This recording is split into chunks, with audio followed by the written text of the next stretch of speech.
Hello everyone, yes Lakshmi డిజైనర్కి స్వాగతం అండి. ఈరోజు వచ్చేసి 31 సైజ్ బ్లౌజ్ అయితే కటింగ్ చూపిస్తున్నాను. బిగినర్స్ ఎవరైనా చూస్తుంటే కనుక నా ఛానల్ని లైక్ చేసి షేర్ చేసి సబ్స్క్రైబ్ చేసుకోండి. ఇంకా ఎవరైనా టైలరింగ్ నేర్చుకునే వాళ్ళకి ఈ వీడియో వచ్చేసి ఇంకొద్ది మందికి షేర్ అవుతుందన్నమాట. ముందుగా అయితే క్లాత్ని ఈ విధంగా డబల్ ఫోల్డింగ్ అయితే వేసుకోండి. ఇక్కడ క్లాత్ మనకి ఎంతైతే సరిపోతుందో అంతా ఒకటికి 2 సార్లు టేప్తో చెక్ చేసుకోండి. ఫస్ట్ అయితే మనము స్ట్రైట్గా ఒక లైన్ అనేది వేసుకుందాం. స్కేల్ సహాయంతో ఈ విధంగా స్ట్రైట్గా ఒక లైన్ అనేది డ్రా చేసుకొని ఎక్స్ట్రా ఉన్నదాన్ని కటింగ్ చేసుకోవాలన్నమాట. ఇట్లా చేసుకుంటే మనకు ఒకవైపు ఎక్కువ ఒకవైపు తక్కువ కాకుండా సమానంగా నీట్గా ఉంటుందన్నమాట. ఈ విధంగా ట్రై చేయటం ద్వారా ఇప్పుడు మనము బ్లౌజ్ లెంత్ అనేది మార్కింగ్ చేసుకుందాం. బ్లౌజ్ లెంత్ వచ్చేసి 13 ఇంచులు. 13 ఇంచులు షోల్డర్ ఖర్చు కోసం హాఫ్ ఇంచ్ కలుపుకుంటే 13.5 ఇంచులు బ్లౌజ్ లెంత్ అనమాట. ఖచ్చితంగా షోల్డర్ ఖర్చు కోసం హాఫ్ ఇంచ్ అనేది ఎక్స్ట్రా కలుపుకోవాలి. ఈ విధంగా బ్లౌజ్ లెంత్ వచ్చేసి 13.5 ఇంచులు మార్కింగ్ చేసేసుకొని ఇప్పుడు స్ట్రైట్గా ఒక లైన్ అనేది మార్కింగ్ అయితే చేసేసుకొని ఇప్పుడు మనము షోల్డర్ లెంత్ అనేది మార్కింగ్ చేసుకుందాం. షోల్డర్ లెంత్ వచ్చేసి 5.5 ఇంచులు పెట్టేసుకుంటే సరిపోతుంది. ఇక్కడ కూడా అదే 5.5 ఇంచులు మార్కింగ్ చేసేసుకొని స్ట్రైట్గా ఆర్మోల్ లెంత్ కోసం ఈ విధంగా మార్కింగ్ చేసుకోండి. ఆర్మోల్ లెంత్ వచ్చేసి 6 ఇంచులు మార్కింగ్ చేసుకుంటే సరిపోతుంది. ఎవరికైనా సరే ఆర్మోల్ లెంత్ మాత్రం 6 ఇంచులు మార్కింగ్ చేసుకుంటే సరిపోతుంది. ఇప్పుడు మనము నడుం బ్లౌజ్ వచ్చేసి 31 కదా, 31 డివైడెడ్ బై 4 చేసుకుంటే 7.7 ఇంచులు అయితే వస్తుంది. 7.30 ఇంచు మార్కింగ్ చేసేసుకొని డాట్ కోసం 1 ఇంచు ప్లస్ షోల్డర్ కోసము కాదు ఎక్స్ట్రా స్టిచ్చింగ్ చేసుకోవడానికి 1.5 ఇంచు మార్కింగ్ చేసుకున్నాను. చెస్ట్ లూజ్ వచ్చేసి 35 డివైడెడ్ బై 4 చేసుకోవాలి. మనకు 9 ఇంచులు అయితే వస్తుంది. 35 డివైడెడ్ బై 4 చేసుకుంటే 9 ఇంచులు చెస్ట్ లూజు. ఎక్స్ట్రా స్టిచ్చింగ్ చేసుకోవడానికి 1.5 ఇంచు మార్కింగ్ చేసుకున్నాను. చంక షేప్ దీనికి 1.5 ఇంచు ఈ కార్నర్ దగ్గర నుంచి 1.5 ఇంచు మార్కింగ్ చేసేసుకొని కర్వ్ స్కేల్ తోటి ఈ విధంగా చంక షేప్ అనేది మార్కింగ్ చేసుకోవాలి. ఈ విధంగా చేసుకోవడం ద్వారా మనకు చంక దగ్గర ముడతల్లాగా రాకుండా ఫినిషింగ్ అనేది నీట్గా ఉంటుందన్నమాట. ఇంకా మనకు షోల్డర్ ఖర్చు కోసం హాఫ్ ఇంచు వదిలేసి ఇక్కడి నుంచి కొలుచుకుంటే మనకు నడుము లూజ్లో 4వ భాగం 7.7 ఇంచులు అయితే వచ్చింది అనుకోండి. పర్ఫెక్ట్గా అయితే సరిపోతుంది. షోల్డర్కి వచ్చేసి 5.5 ఇంచులు మార్కింగ్ చేసుకున్నాం కదా. 2.5 ఇంచుల్లో నెక్ కోసం 3 ఇంచులు షోల్డర్ కోసం అయితే మార్కింగ్ చేసుకోండి. బ్యాక్ నెక్ లెంత్ వచ్చేసి 4.3 ఇంచులు ప్లస్ మనకు ఎక్స్ట్రా స్టిచ్చింగ్ చేసుకోవడానికి 0.2 ఇంచులు కలుపుకుంటే 4.5 ఇంచులు. నెక్ డీప్ వచ్చేసి ఇక్కడ మనము నెక్ వచ్చేసి 2.5 తీసుకున్నాం కదా. డీప్కి వచ్చేసి హాఫ్ ఇంచ్ కలుపుకొని 3 ఇంచులు అయితే తీసుకుందాము. ఇక్కడ డీప్ అనేది మనం 3.5 ఇంచులు తీసుకున్నా కూడా ఏం ప్రాబ్లం అయితే లేదు. ఈ బాక్స్లో వచ్చేసి నెక్ షేప్ అనేది మార్కింగ్ చేసుకోండి. నెక్ పార్ట్ దగ్గర ఒక 1/2 ఇంచ్ అంతా డౌన్ చేసుకుంటే మనకు నెక్ దగ్గర షోల్డర్ అనేది జరదనమాట. డాట్ కోసం 1 ఇంచ్ మార్కింగ్ చేసుకున్నాం కదా. అక్కడి నుంచి టేప్ని ఈ విధంగా సగానికి ఫోల్డింగ్ చేసుకున్న దగ్గరకు మార్కింగ్ చేసుకొని డాట్ లెంత్ అనేది 4.5 ఇంచులు మార్కింగ్ చేసుకోండి. అటు సైడ్ హాఫ్ ఇంచు ఇటు side half inch dot stitching చేసుకోవడానికి మార్కింగ్ అయితే చేసుకోండి. సైడ్న స్టిచ్చింగ్ చేసుకున్న దగ్గర నడుం బ్లౌజ్ దగ్గర ఒక హాఫ్ ఇంచు డౌన్ చేసుకోవాలన్నమాట. బ్లౌజ్కి వచ్చేసి ఈ విధంగా హాఫ్ ఇంచు డౌన్ చేసుకుంటే మనకు బ్లౌజ్ ఫినిషింగ్ నీట్గా ఉంటుంది. మనం వేసుకున్నప్పుడు బ్లౌజ్ అనేది ఒకవైపు వంగినట్టు కాకుండా బాడీకి ఫిట్గా ఫినిషింగ్ కూడా నీట్గా ఉంటుంది అనమాట. యాజ్ ఇట్ ఈస్గా బొటిక్ స్టైల్లో వస్తుందన్నమాట. ఈ విధంగా మనం మార్కింగ్ చేసుకోవడం ద్వారా ఇప్పుడు మనం మార్కింగ్ చేసుకున్న విధంగా బ్లౌజ్ అనేది కటింగ్ అయితే చేసేసుకుందాం. మీకు నచ్చితే కనుక ఒక లైక్ చేసి షేర్ చేసి సబ్స్క్రైబ్ చేసుకోండి. మీరు ఒక లైక్ చేసి షేర్ చేయడం ద్వారా ఈ వీడియో ఇంకొద్ది మంది ఎవరైనా టైలరింగ్ నేర్చుకునే వాళ్ళకైతే బూస్టప్ అయితే అవుతుందన్నమాట. ఈ వీడియో వచ్చేసి ఎవరైనా డబ్బులు పెట్టి నేర్చుకునే వాళ్ళు ఉంటే కనుక వాళ్ళు వీడియోస్ చూస్తూనే ఇంట్లోనే టైలరింగ్ అనేది ఈజీగా నేర్చుకుంటారనమాట. అందుకనేసి ఖచ్చితంగా మీరు ఈ వీడియోని చూస్తే కనుక ఒక లైక్ అనేది చేయండి. ఓకేనా. ఇప్పుడు మనం మార్కింగ్ చేసుకున్న విధంగా బ్లౌజ్ అనేది కటింగ్ అయితే చేసేసుకుందాం.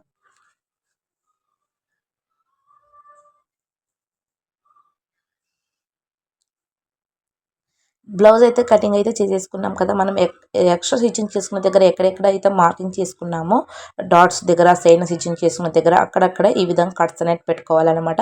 ఈ విధంగా కట్స్ పెట్టుకుంటే మనం స్టిచ్చింగ్ చేసుకునేటప్పుడు మళ్ళీ కొలతలు అయితే తీసుకోవాల్సిన అవసరం లేదు. మనం ఎక్కడెక్కడ కట్స్ పెట్టుకుని ఉంటామో అక్కడ స్టిచ్చెస్ అయితే వేసుకుంటే సరిపోతుంది.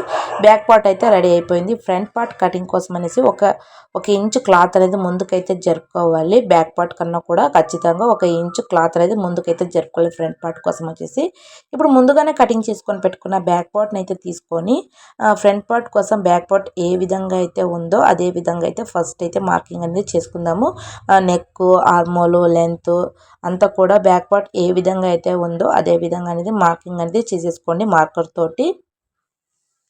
బిగినర్స్ వచ్చేసి మీరు నేర్చుకునే వాళ్ళైతే క్లాత్ మీద కాకుండా మీరు పేపర్ మీద అయితే ట్రై చేయండి. అప్పుడే మీకు ఫినిషింగ్ నీట్గా ఉంటుంది. మీరు నేర్చుకునే కొద్దీ మీ చెయ్యి కూడా బాగా కటింగ్ చేస్తూ ఉంటుంది కాబట్టి మీరు ఖచ్చితంగా పేపర్ మీద అనేది ట్రై చేయండి. ఎవరైనా బిగినర్స్ టైలరింగ్ నేర్చుకునే వాళ్ళు ఉంటే కనుక డైరెక్ట్గా క్లాత్ మీద అయితే చేయకండి.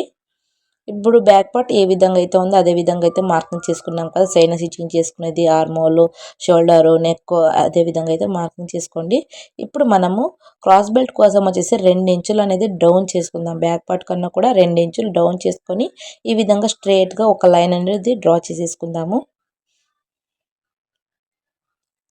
ఉక్సుపట్టి కాజాపట్టి దగ్గర వచ్చేసి 1 ఇంచు పైకి, ఉక్సుపట్టి కాజాపట్టి దగ్గర నుంచి 2.5 ఇంచులు, 2.5 ఇంచులు మార్కింగ్ చేసుకున్న దగ్గర డాట్ కోసం మళ్ళా 2.5 ఇంచులు, 2.5 ఇంచులు డాట్ కోసం మార్కింగ్ చేసుకున్న దగ్గర 1 ఇంచు కిందకి డౌన్ చేసుకోవాలి. సైడ్న స్టిచ్చింగ్ చేసుకున్న దగ్గర 1/2 ఇంచు పైకి ఈ విధంగా మార్కింగ్ చేసుకొని క్రాస్ బెల్ట్ కోసం వచ్చేసి ఈ షేప్స్ అనేటివి పర్ఫెక్ట్గా అయితే సరిపోతుందండి. 31 సైజ్ బ్లౌజ్ కాబట్టి మనకు 31, 32 ఉంటే కానీ ఇదే సైజ్ సరిపోతుందండి. సైడ్న మనకు డాట్ స్టిచ్చింగ్ చేసుకోవడానికి కంపల్సరీ 1 ఇంచు ఎక్స్ట్రా అనేది మార్కింగ్ చేసుకోవాలి. ఫ్రంట్ నెక్ వచ్చేసి 7.5 ఇంచులు మార్కింగ్ చేసుకుంటే సరిపోతుంది. షోల్డర్ ఖర్చుతో కలుపుకొని ఫ్రంట్ నెక్ డీప్ వచ్చేసి నేను 2.5 తీసుకున్నాను. మీకు ఇంకా బ్రాడ్గా డీప్గా కావాలంటే మీరు 3 ఇంచులు కూడా తీసుకోవచ్చు. ఏం ప్రాబ్లం అయితే లేదు. ఫ్రంట్ నెక్ వచ్చేసి మీకు బాగా డీప్గా వేసుకుంటేనే మీరు ఒక 3 ఇంచులు తీసుకోండి. లేదు మీకు నార్మల్గా ఉండాలంటే 2.5 తీసుకోండి. ఇంకా చంక దగ్గర బ్యాక్ పార్ట్ కన్నా కూడా ఒక 1/2 ఇంచ్ అంతా లోతు తీసుకోవాలన్నమాట. ఈ విధంగా తీసుకోవటం ద్వారా 1/2 ఇంచ్ లోతు అనేది ఫ్రంట్ పార్ట్కి మనకు చంక దగ్గర ముడతలాగా రాకుండా బాడీకి ఫిట్గా ఫినిషింగ్ నీట్గా ఉంటుందన్నమాట. చంక దగ్గర ముడతలాగా గుబురుగా రాకుండా నీట్గా ఉంటుంది. ఇప్పుడు ఆది బ్లౌజ్ని అయితే తీసుకొని డాట్ దగ్గర లెంత్ అనేది పర్ఫెక్ట్గా సరిపోయిందా లేదనేది చెక్ చేసుకుంటున్నానండి. మీరు బిగినర్స్ అయితే 1కి 2 సార్లు నెక్ లెంత్ అలాగే ఆర్మోలు వేస్టేజ్ అంతా చెక్ చేసుకోండి. ఆది బ్లౌజ్ని అయితే తీసుకొని ఇప్పుడు మనం మార్కింగ్ చేసుకున్న విధంగా బ్లౌజ్ అనేది కటింగ్ అయితే చేసేసుకుందాం. చూసారు కదా, బ్యాక్ పార్ట్ కన్నా కూడా ఫ్రంట్ పార్ట్కి చంక దగ్గర ఒక 1/2 ఇంచ్ అనేది లోత్ అయితే కంపల్సరీ తీసుకోవాలి. అప్పుడే మనకు ఫినిషింగ్ నీట్గా ఉంటుంది, బాడీకి కూడా ఫిట్గా ఉంటుంది అనమాట. ఈ విధంగా 1/2 ఇంచ్ లోతు తీసుకోవటం ద్వారా ఫ్రంట్ నెక్ కానీ మనకు డాట్స్ కానీ మనము ఏదైనా మిస్టేక్ చేయకుండా బిగినర్స్ వచ్చేసి అన్నీ కూడా 1కి 2 సార్లు చెక్ చేసుకొని మార్కింగ్ తీసుకొని తర్వాత కటింగ్ అనేది చేయండి. సో మీరు తొందరపాటుగా అయితే కటింగ్ చేస్తే కనుక మళ్ళీ మనం క్లాత్ ఇచ్చి వాళ్ళకి స్టిచ్చింగ్ చేసి ఇవ్వాలి కాబట్టి 1కి 2 సార్లు చెక్ చేసుకోండి.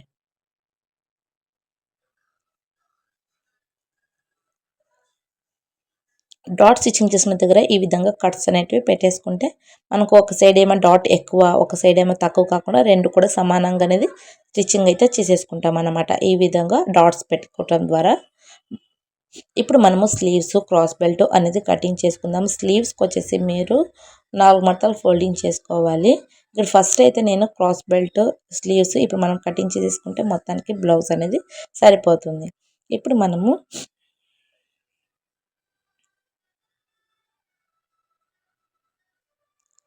క్రాస్ బెల్ట్ కోసం వచ్చేసి ఈ విధంగా అయితే మార్కింగ్ చేసుకున్నాను. 2 మడతలు క్లాత్ వచ్చేసి లైనింగ్ క్లాత్ ముందుగానే కటింగ్ చేసుకొని పెట్టుకున్న బ్యాక్ పార్ట్ని అయితే తీసుకొని బ్యాక్ పార్ట్ నడుం లూజ్ ఏ విధంగా అయితే ఉందో అదే విధంగా మార్కింగ్ చేసుకున్నాను. ఉక్సు పట్టి కాసాపట్టి దగ్గర 3.5 ఇంచులు, సైడ్న స్టిచ్చింగ్ చేసుకున్న దగ్గర 3 ఇంచులు, ఉక్సు పట్టి కాసాపట్టి దగ్గర నుంచి 4 ఇంచులు, 4 ఇంచులు మార్కింగ్ చేసుకున్న దగ్గరికి 2.5 ఇంచుల పైకి ఈ విధంగా మార్కింగ్ చేసుకోవాలి. క్రాస్ బెల్ట్ మెజర్మెంట్ మాత్రం ఇదేనండి. 3.5, 3 ఇంచులు, 4, 2.5 ఇంచులు. ఇంకా నడుం లూజ్ ఎంత అయితే ఉందో అంత అయితే మనకు లెంత్ మాత్రం మారుతుంది. చిన్న సైజ్ అయినా సరే పెద్ద సైజ్ అయినా సరే క్రాస్ బెల్ట్ మెజర్మెంట్ మాత్రం ఇదే, చేంజెస్ అయితే ఏమీ ఉండవు. ఇప్పుడు క్రాస్ బెల్ట్ మనం మార్కింగ్ చేసుకున్న విధంగా కటింగ్ అనేది చేసేసుకుందాం. మీకు నచ్చితే కనుక ఒక లైక్ చేసి షేర్ చేసి సబ్స్క్రైబ్ చేసుకోండి. ఈ వీడియో ఇంకొద్ది మందికి అయితే షేర్ అవుతుంది అనమాట మీరు లైక్ చేయడం ద్వారా. ఇప్పుడు మనము స్లీవ్స్ అయితే కటింగ్ చేసుకుందాం. స్లీవ్స్ వచ్చేసి మనము 4 మడతలుగా అయితే ఫోల్డింగ్ చేసుకోవాలి. ఇక్కడ ఏంటంటే మనకు క్లాత్ అనేది స్లీవ్స్కి కొంతమంది లావుగా ఉంటే కనుక ఖచ్చితంగా అతుకులు అనేవి పడతాయి కాబట్టి ఏ విధంగా అతుకులు అనేది జాయిన్ చేసుకోవాలనేది కూడా చూపిస్తాను. ఇక్కడ 4 లేయర్లు అయితే వస్తుంది కదా క్లాత్, 2 లేయర్లు మాత్రం వెనక్కి అయితే ఈ విధంగా జరుపుకొని అడ్జస్ట్ చేసుకోవాలి. నడుం లూజ్ వచ్చేసి మనకు 7.30 ఇంచులు ప్లస్ 1.5 ఇంచు మనకు ఎక్స్ట్రా స్టిచ్చింగ్ చేసుకోవడానికి కాబట్టి మనకు కరెక్ట్గా సరిపోతుందా లేదా అనేది చూసుకోండి. ఫస్ట్ అయితే ఇక్కడ చూసుకొని అడ్జస్ట్ అనేది చేసుకోవాలి. ఫస్ట్ అయితే వచ్చేసి మనము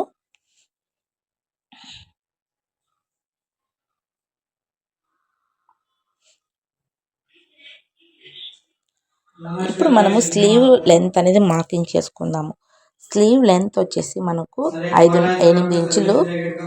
స్లీవ్ లెంత్ వచ్చేసి 8 ఇంచులు. ఖర్చు కోసం వచ్చేసి హాఫ్ ఇంచ్ కలుపుకుంటే 8.5 ఇంచులు స్లీవ్ లెంత్ మార్కింగ్ చేసేసుకొని స్ట్రైట్గా ఒక లైన్ అనేది డ్రా చేసుకుంటున్నాను. చంక డౌన్ వచ్చేసి మీరు 3 ఇంచులు మార్కింగ్ చేసుకున్నా కూడా ఏం ప్రాబ్లం లేదు. ఇక్కడ వచ్చేసి నేను చంక డౌన్ వచ్చేసి 3 ఇంచులు అయితే మార్కింగ్ చేసుకుంటున్నాను. 3 లేదా 3.5 ఇంచులు మార్కింగ్ చేసుకున్నా కూడా మనకు ఏం ప్రాబ్లం అయితే లేదు. ఇక్కడ వచ్చేసి 3 ఇంచులు అయితే మార్కింగ్ చేసుకున్నాను. స్లీవ్ లూజ్ వచ్చేసి 5.5 ఇంచులు. ఎక్స్ట్రా స్టిచ్చింగ్ చేసుకోవడానికి 1.5 ఇంచు అయితే మార్కింగ్ చేసుకున్నాను. ఇక్కడ వచ్చేసి మనకు ఇప్పుడు చంక లూజ్ తీసుకున్నాం కదా, ఇక్కడ వచ్చేసి నడుము లూజ్ బేస్ తీసుకొని చంక లూజ్ అనేది తీసుకోవాలి. నడుము 31లో 4వ భాగం 7.30 ఇంచు చంక లూజు. సైడ్ స్టిచ్చింగ్ చేసుకోవడానికి 1.5 ఇంచు మార్కింగ్ చేసుకున్నాను.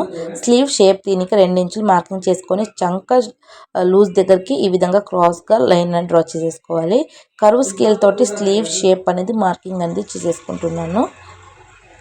ఈ విధంగా అయితే స్లీవ్ షేప్ అనేది మార్కింగ్ చేసుకొని ఇప్పుడు మనం మార్కింగ్ చేసుకున్న విధంగా స్లీవ్స్ అనేది కటింగ్ అయితే చేసేసుకుందాం. మనం ఖచ్చితంగా ఒక 2 లేయర్లు మాత్రమే అతుకులు అయితే పడతాయి. ఇక్కడ 2 లేయర్లు మనం వెనక్కి జరుపుకొని ఫోల్డింగ్ చేసుకున్నాం కాబట్టి 2 లేయర్లు అతుకులు పడతాయి అన్నమాట. మీరు 4 సమానంగా వేసుకుని కటింగ్ చేసుకుంటే మీకు 4 లేయర్లు అనేవి అతుకులు పడతాయి. ఇప్పుడు మనము 2 స్లీవ్స్ కూడా సపరేట్ అయితే చేసేసుకుందాము. ఇప్పుడు ఫ్రంట్ పార్ట్కి వచ్చేసి ఒక హాఫ్ ఇంచ్ అంతా లోత్ అనేది తీసుకోవాలన్నమాట స్లీవ్స్కి. అప్పుడే మనకు చంక దగ్గర ముడతల్లాగా రాకుండా ఉంటుంది అనమాట. బ్లౌజ్కైనా సరే స్లీవ్స్కైనా సరే ఖచ్చితంగా హాఫ్ ఇంచ్ లోత్ అనేది తీసుకుంటేనే మనకు ఫినిషింగ్ నీట్గా ఉంటుంది. స్టిచ్చింగ్లోని కూడా ఏం ప్రాబ్లం అయితే ఉండదు. ఖచ్చితంగా హాఫ్ ఇంచ్ అనేది లోత్ అనేది తీసుకోవాలి. ఇప్పుడు మనం కటింగ్ చేసుకున్నాం కదా, sleeves, cross belt, back part, front part అయితే కటింగ్ అయితే అయిపోయింది. మొత్తానికి అయితే బ్లౌజ్ కటింగ్ అయితే చూపించేసాను. బిగినర్స్కి ఈ వీడియో నచ్చిందని అనుకుంటున్నాను. మీకు నచ్చితే ఒక లైక్ చేసి, షేర్ చేసి, సబ్స్క్రైబ్ చేసుకోండి. అలాగే మీకు స్టిచ్చింగ్ వీడియో కావాలన్నా కూడా కామెంట్ సెక్షన్లో కామెంట్ చేస్తే ఖచ్చితంగా నెక్స్ట్ వీడియోలో వచ్చేసి స్టిచ్చింగ్ కూడా అయితే చూపిస్తానండి. మీకు నచ్చితే ఎలా ఉందో కామెంట్ సెక్షన్లో కామెంట్ చేయండి. మళ్ళీ ఒక వీడియోతో అయితే కలుద్దాం. Bye bye.